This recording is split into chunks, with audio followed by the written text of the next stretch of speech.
Originally, I was going to make this video about Christmas specials in general, but I realized that I just really wanted to talk about the Miraculous Ladybug Christmas special because I've always been fascinated by it. I think about it very often because it's probably the worst Christmas special I've ever seen for anything I've ever seen. And that's saying a lot because Christmas specials are usually something I don't enjoy. To me, there's only so many times I can watch characters wax and wane about the importance of togetherness and being nice during Christmas. It's cute, but it's also painfully predictable and ultimately boring. There's very few Christmas specials I actually enjoy and am not tempted to skip. But the Miraculous Ladybug Christmas special fails so spectacularly on every level that I still think about how bad it is every now and then. And I decided that it's time to spill my feelings about it onto the internet. Also, I call this show MLB, even though I could technically call it ML, but MLB sounds cooler, and I think it's what most fans call it anyway. Also, I say Chat Noir, like I'm French, because that's what I used to call him in middle school, and I'm a purist about it, so you'll just have to deal with that as well. So, to catch the non-MLB watchers up to speed, Miraculous Ladybug is a children's show about superheroes whose powers come from magical, animal-themed jewelry, and they fight this other guy who also has magical, animal-themed jewelry and wants their magical, animal-themed jewelry, and to do this, he turns random Parisians into supervillains every time he feels extra bummed out about his dead wife. The main reason this is such a popular show is because of the dramatic irony of the main duo superhero team of Ladybug and Chat Noir having feelings for each other, but in different forms, creating the infamous love square, which absolutely dominates every conversation about MLB with little room for anything else. I have a controversial opinion that if this show didn't have the love square and was the original 2D style, it probably would have still been really popular, but let's not get into that today. Anyway, that's housekeeping out of the way, so join me on a journey through this special. Part 1, the timing. The first season of Miraculous Ladybug arrived with an insane explosion of popularity. Everyone talked about it, it collected a huge fan base to a point where artists received celebrity status just for their recognizable art style or comics. So imagine the surprise that came to the fans that season 2 would be released 2 years after the finale of season 1. This made a lot of the fans unhappy, but the show was so popular that it was actually able to ride it out for those 2 years and keep the fan base about the same size. To give you an understanding of how long ago this was, it was during this hiatus that fans still did not have confirmation that Hawkmoth and Gabriel Agreste were the same person. It was also during this hiatus where the Miraculous Ladybug Christmas special was released, with the confusing disclaimer that it was also a musical. I truly do not understand the MLB production team's obsession with making the show into a musical. Do it if you've got good songs and an interesting plot, not because you just want to rival Disney. Every single musical they've made with this show has been so unbelievably bad that I don't understand why they even try. I think Jeremy Zag has that same itch that Roberto Aguirre-Sacasa has, where they both love musicals but just cannot write them. It was also revealed that the special will be the length of a regular episode at 20 minutes, so why it was called one is entirely beyond me. So already, fans were quite skeptical, made even worse by the fact that when it was released,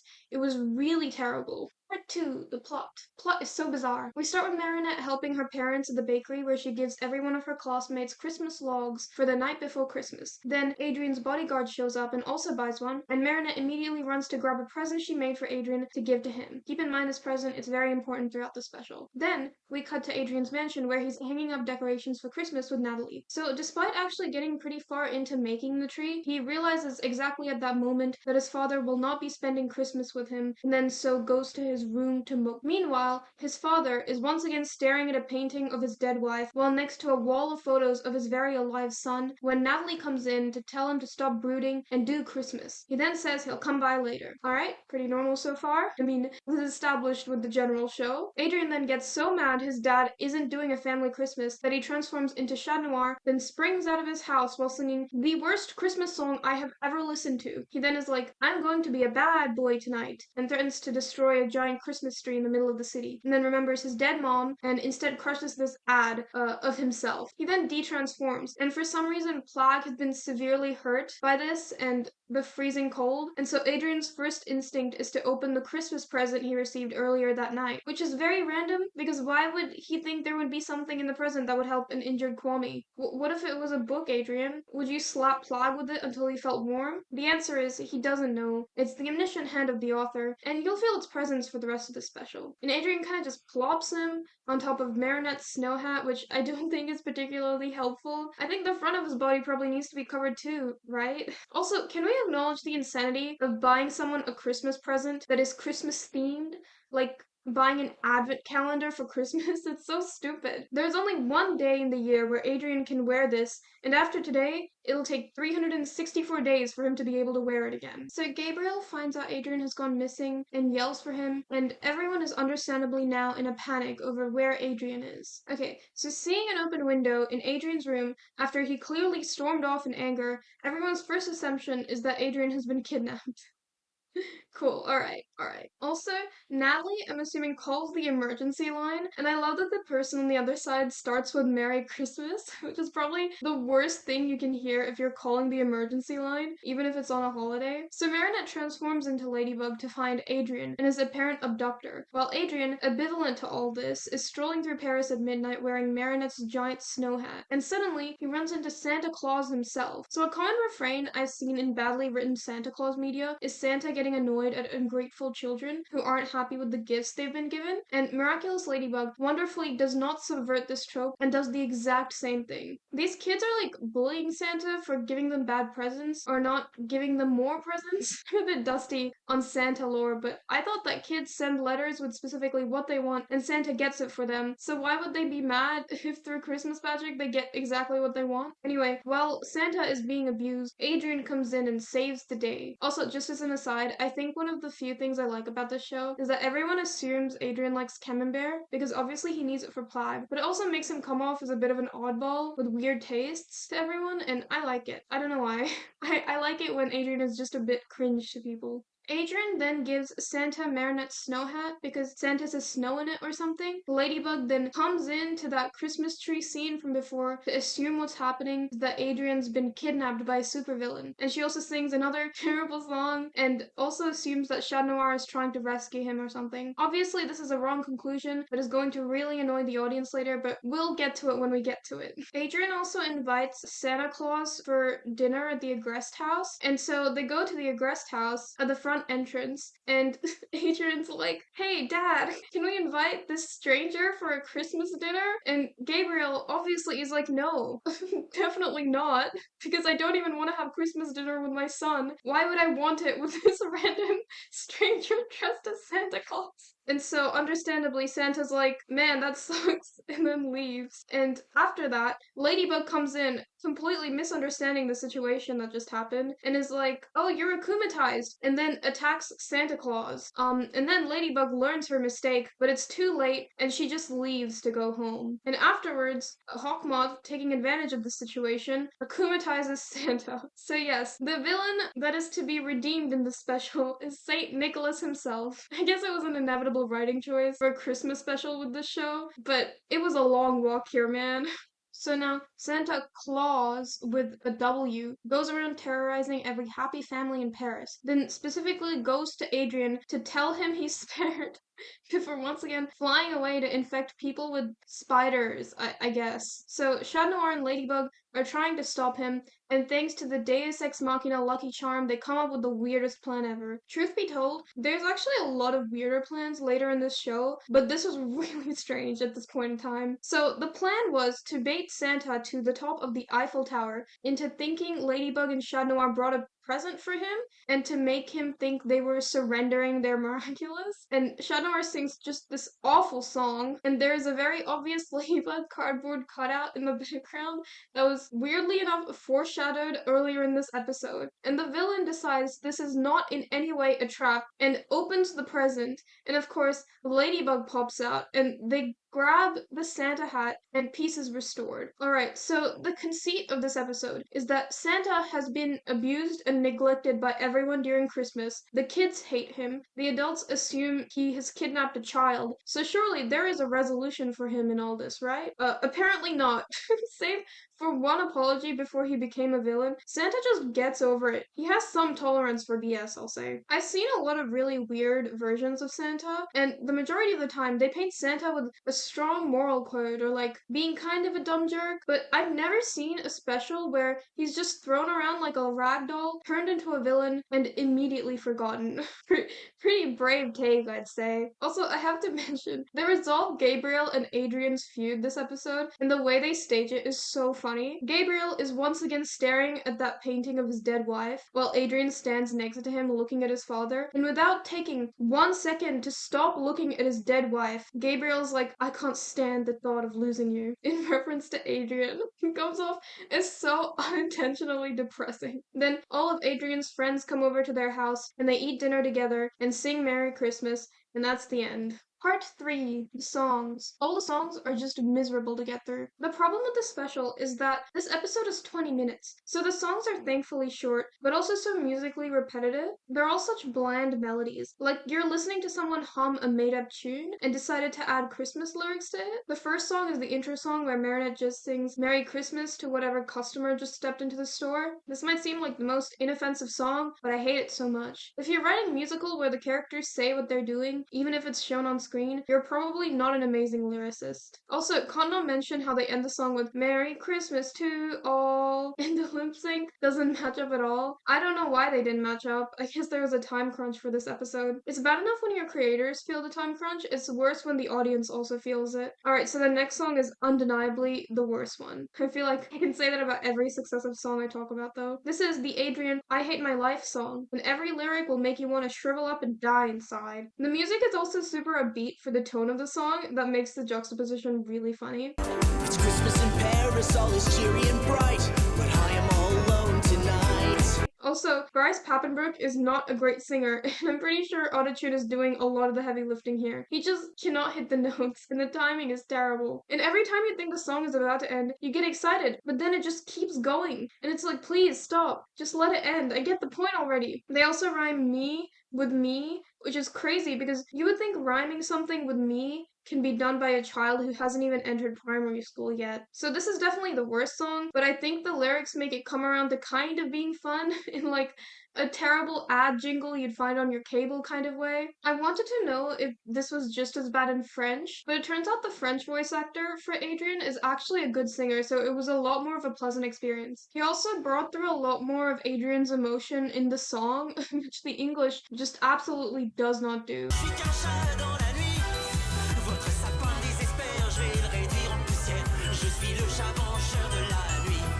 So I wouldn't be surprised if this actor has done musicals before. Regardless, the lyrics are still not particularly great in French. It repeats a lot of them in the same way the English dub does, and the bouncy music does not help. The second half of the song is actually a lot sadder and softer to let the lyrics stand out, and good lord, you really hear how bad they are now. I need to go back home to try and find a way. Tomorrow will be a brand new day. If you're asking to try and find a way to do what?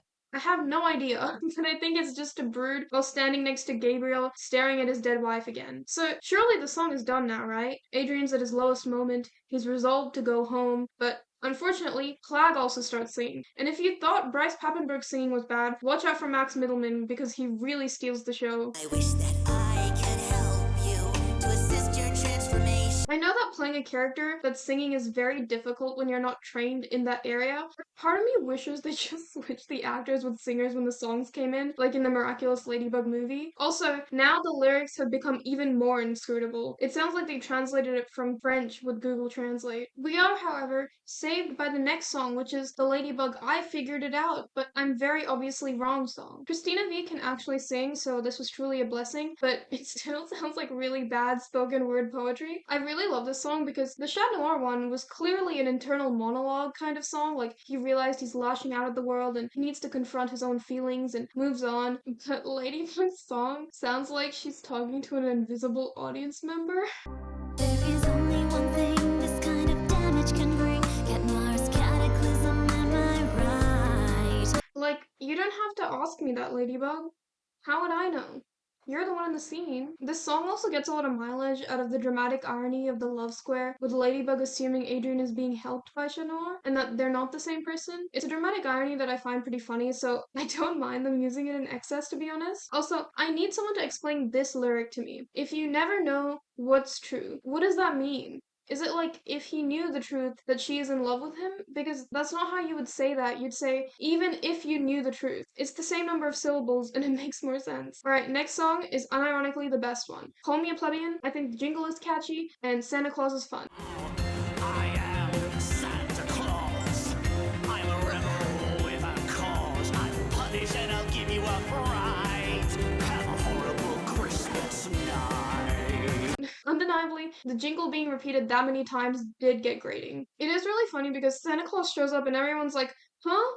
Who are you? And then he sings the whole jingle. Like he has his own theme song every time he introduces himself. He makes his brand clear. I'll give him that. Alright, we're at the end game here. So the We Give Up song is one Chat Noir sings, and it's somehow even worse than his earlier song. The autotune is even clearer now. I guess they just gave up on getting Bryce to hit the notes. I don't know why they added the song because it's so short. Like, why are there not enough songs according to the higher up? Was it really necessary? The final song is just all the cast singing Merry Christmas to all again, so that's fun. It's one song that's pretty hard to mess up. The lip sync once again doesn't match up, which honestly feels pretty metaphorical of the entire viewing experience of this special. Part 3. The issues. So there are a lot of these. I think a lot of the problems with MLB are pretty well represented in this special. The character motivations are limited, nothing is resolved properly, and the story asks you to care about a character before ignoring them entirely. So, issue 1. Adrian traveled as Chat Noir all throughout Paris during a Sad Boy song, and then uses up his power and de-transforms, causing Plague to get exhausted. How? He only melted an advertisement, that's all he did. Maybe it's because commies aren't good with the cold or something? Also, just get a cab. You don't need the baton. You can follow the Eiffel Tower. You know your way home. Issue 2. The Snow Hat. The Snow Hat switches hands several times, and while it is important, it's a strange object in this special. It's given to Adrian, who keeps Plague warm with it. Then he wears it. Then he gives it to Santa to keep Santa warm, and then it becomes an akumatized object that they must then break. Ladybug not a single time acknowledges the snow hat, and I think the intention was that she sees the snow hat Santa is wearing and thinks Santa stole it from Adrian as well as kidnapping Adrian. A kidnapper usually just wants the kid and not the thing the kid has. I guess she was too stressed to notice. But she also just doesn't notice it for a single time in the special. It was a snow hat she made for Adrian. How does she not recognize it? Is it that snowy that she can't see? Issue 3. Adrian leaves Marinette's gift wrapping when he takes out the snow hat, and that's just littering. Why do you do that? On Christmas? Issue 4. So Adrian and Santa are on the sleigh drinking hot cocoa. And Santa's like, so what are you doing out here on your own? And then Adrian's like, it's my first Christmas without my mom. And Santa's like, oh, and your dad still hasn't gotten over it. Which is probably already the most sociopathic thing you can say. And insanely, Adrian agrees. So you're not lost then, I hope. It's my first Christmas without my mom, sir. And my father... Doesn't know how to move on? Look, I've been making fun of Gabriel for his dead wife obsession, but it's been less than a year since Emily went missing. Obviously, he's finding it hard to get through a holiday that celebrates family. If anyone's acting weird, it's Adrian. Man, I wish my dad just got over the tragic disappearance of my mother and his wife. I just want to have a perfect family Christmas. Issue 5. Ladybug sings The Boy That I Secretly Love and constantly refers to this boy as Adrian Agreste, which is just really funny. I forgot to mention it in the song section, but yeah, if you're not loving him secretly, Ladybug, I'd say you're being pretty open about it. Issue 5 or 6. Issue 6. Also, when Gabriel sees Adrian and Santa Claus together, he's like, I bet you're here for money, aren't you? As his son is out in the front, clearly not being kidnapped. Does he think Santa Claus is asking for a ransom after kidnapping Adrian? He would have probably done that earlier. Also, I know Santa hasn't had the best reputation in this episode so far, but I don't think he's cruel enough to request a ransom. Issue 7. The Investigation. Adrian was kidnapped by some mysterious figure on Christmas Eve. Everyone is out looking for him, including Ladybug. Ladybug rushes to find this destroyed ad and assumes, correctly, that only Chat Noir's powers could do this. Then, she assumes Adrian's been kidnapped by the guy Chat Noir tried to neutralize. Then she sees footsteps, presumably Adrian's, and then somehow tracks her way to the Agreste home. But Adrian was on a sleigh with reindeer at the front, so she saw Adrian's footsteps as he entered the sleigh, then followed the sleigh tracks to where they were going to the Agrest home to have Adrian returned, it assumes that this is the work of some maniacal villain. Issue 8, The Kidnapping. And afterwards, Ladybug goes to the Agrest home where Santa Claus is clearly returning him home because they are at his front door. And instead of for even a moment considering that her assumption was wrong and maybe calling Chat Noir, she gets aggressive. I know that she does stupid things, but this is probably the dumbest thing she had ever done. Also, she's like, I know when I'm looking at an Akuma victim. Trust me. And I just want to know how she knows. What are her qualifiers? Like blackened eyes? A butterfly mask? I want to know. Poor Santa also starts running away on his sleigh, and she just whacks him into the snow head first. And in real life, that definitely would have killed someone. Jesus Christ, Marinette. Actually, another thing I want to know is that after all this, if she pulled Chat Noir aside, like, wait, so why did you destroy that Adrian Agrest advertisement near the Christmas tree? If I created the evil Santa Claus later, why did you do that earlier when there was no Akuma? And Chat Noir's internal monologue is like, how the hell do I even explain this? Issue 9, The Santa Claus Dilemma. It is very unclear if this is the real Santa Claus or not. On the one hand, obviously you would be like, Chris, you idiot. This is not the real Santa Claus. The kids make fun of him for having a fake beard. He's going on a real sleigh that doesn't fly at the beginning and is handing presents at the front doorstep. Also, he doesn't even have reindeer. They're just ponies with antlers attached on, even though reindeers are real animals that they could have put in a special. It's only when Santa Claus is akumatized that he gets powers or whatever. But here's the thing. He has no other name. Everyone constantly calls him Santa Claus. He doesn't seem like he has a family or anyone to be with during Christmas at night. Also, where are his presents? Where do they come from? He must have brought them, or maybe the parents brought them as part of some Santa Claus program. Like, it's a lot of commitment to the bit if he is faking. When he's standing next to Adrian at Gabriel's front porch to maybe have a Christmas dinner, he introduces himself as Santa Claus, which could be considered a bit too far for commitment to the bit. This is an actual adult you've been invited to have dinner with, and the kid next to you clearly doesn't believe you're Santa Claus. I just find it funny that a show as insane as MLB is having difficulty with just having Santa Claus be a character in the special. Just let him exist in the universe. Is that such a stretch for you people? You have mecha villains who vor people and a literal two-faced head that shoots beams from their eyes, but Santa Claus is too far apparently. Issue 10. So, while fighting evil Santa Claus, they have to get on the sleigh, and then suddenly Chat Noir fell off. So Ladybug yo-yos at a lamp, and then they topple together and crash into Alia's house. They're kind of awkwardly tangled up, and then Alia takes out her phone, starts filming them, and is like, Ladybug? Chat Noir? Now that's a Christmas scoop. And then Ladybug responds with, it's not at all what it looks like. But what does it look like? What does she mean by that? Is she like, it looks romantic that they got tangled up like this? Because it clearly doesn't. They crashed there by accident. Alia saw the whole thing. Maybe it should have been storyboarded differently. Alright, issue 11. Chat Noir falls from the sleigh 3 separate times, and despite having a baton that can extend to infinite heights, Ladybug has to leave the sleigh to save him each time. This one's just a nitpick, I know, but 3 times, man. Let him win 1 time at least. It's funny because they try to catch the sleigh 1 more time, and Ladybug's like, it's not going to work, and pulls out her lucky charm. I guess Chat Noir is just always a liability. It doesn't matter to me that much though. I like the part when they banter and defeat the villain. I've always enjoyed it. Issue 12. Alia's mom is in her chef's uniform at home during Christmas. This isn't really an issue, it's just funny to me. Just a small nugget that I wanted to share with you. Issue 13. I think I glossed it over in the plot section, so here's why their final plan is weird. Ladybug is baiting the villain with this Santa Claus themed present that she probably spent a good half-hour making, an arts and crafts project basically. Then it's tied up and put atop the Eiffel Tower to attract Santa Claus. Chat Noir afterwards does his classic bait the villain shtick, and since Santa Claus likes presents, he leans over to take the present, and Ladybug pops out in a surprise attack, then yo-yos around the circumference of the sleigh, along with Santa Claus himself. Then, Chat Noir summons his cataclysm, and out of nowhere, there is now his baton in a perfect bent shape to allow him to run across and get the hat. Where did the baton come from? Did he set it up beforehand? How did he do that? That's just impressive. I just want to know how he did that. Issue 14. The Mother. So, Emily is clearly a very important character in this special. Gabriel is finding it difficult to enjoy Christmas with Adrian because of it. Adrian actually refused to destroy the Christmas tree because of her. And Adrian and Gabriel resolved their tension by uniting together over their love for her. My thing is, if the issue is that Gabriel finds it hard to get over her to enjoy Christmas, and Adrian wants to move on, then I think it's imperative that the narrative focuses on the kinds of Christmases they had together. You would think since she's so important that we would find out that this holiday is really important to her, but we don't know if it is. And most it's really vague. The worst part is what I mentioned before about how Adrian's having that that conversation with Santa and he's like, I wish my dad just got over it. And it's like, does he care?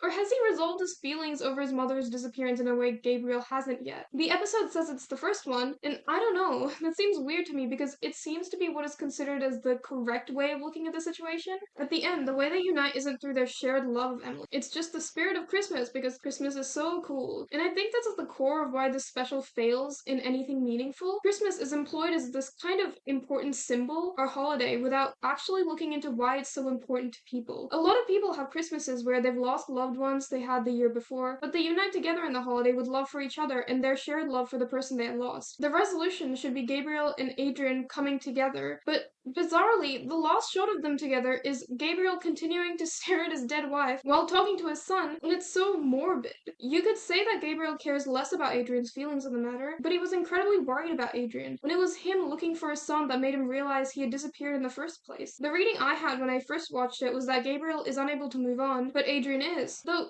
Gabriel is shown he can move on, he just needs time. So when it reverts Gabriel back to a stoic weirdo at the end, it's jarring and confusing. There's a clear inconsistency here that just makes no sense. Do you want me to see Gabriel as this man who cannot let go of the past, or as someone who's holding it together for his son? Issue 15. So, of course, I can't not talk about the scene where Marinette looks up at the sky, says, I hope Adrian has a good Christmas, and then Adrian's face appears in the night sky like he's dead.